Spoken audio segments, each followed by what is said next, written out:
He is pulled away. Oh, and now trouble. There we go. We said it, guys. Hurst, Hemrick, hard into the inside wall. And the caution is out. And since the leader did not get back to the white flag, we will re-rack him and have double overtime. Oh, man, you hate that for Michael Annette. Back into it, you're right. He's going to come get some tires. Whoa.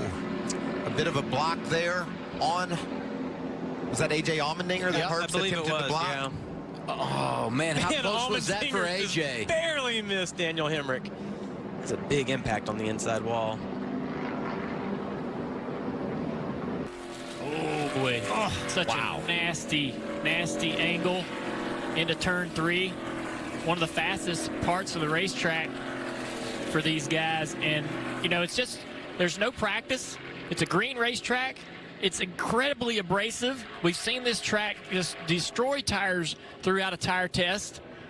These tires, even this far into the race, are still not able to go through an entire run. Steve, you talked about it, how this track has grooves in it, and it's like a cheese grater to these tires, and takes quite a while for this place to work in. There's been no lap. Oh, my gosh. That is such a big impact. We're so... Crash on the track. Just talking about Danny airborne. A.J. Allmendinger, Jeff Gordon, David Rudiman, Matt Kenseth all involved. You see Denny down on the inside right there. That thing just turns right. Yeah. It's like something strange. That was really strange. Wow. Kenseth did a great job not running into the door of the 11, but then the 51, you know, just nowhere to go. But, you know, for Hamlin, he goes nose first into the wall. Very similar to how he hit the wall in California when he suffered that compression fracture. Yeah, but a different angle. But watch this right here. Here he is. The two cars, there's spacing behind him. The two cars behind him. He goes there. Wow. I don't know if the two car got into the back of him and sent him to the inside and he overcorrected. You know, it almost looked like how the car in front of him slowed down. Good point. And he turned to the left, and that's when it... Hard hit in turn 3. 48 car. And A.J. Allmendinger, Jimmy Johnson, and A.J. hard up into the wall in 3. Boy, look at that thing.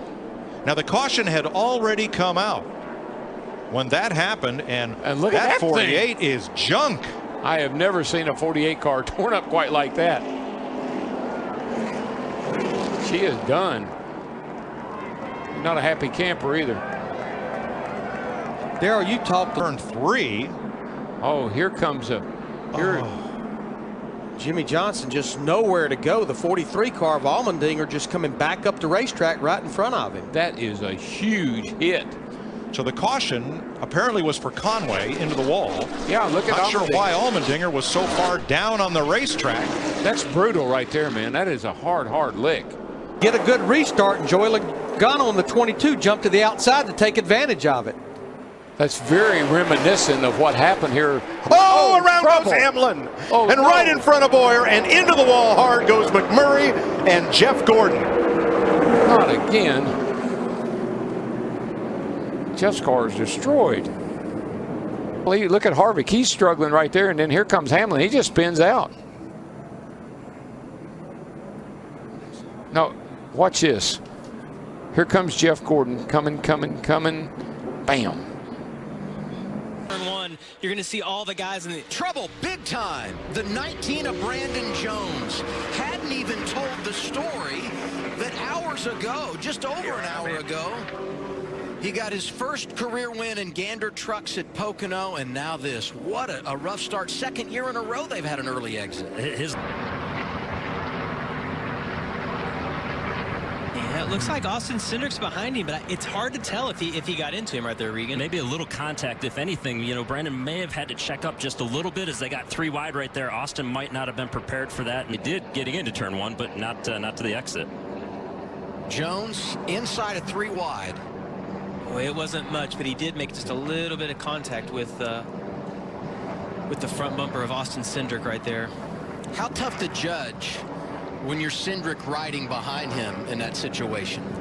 I mean, it's tough to judge, and unfortunately it was the first lap.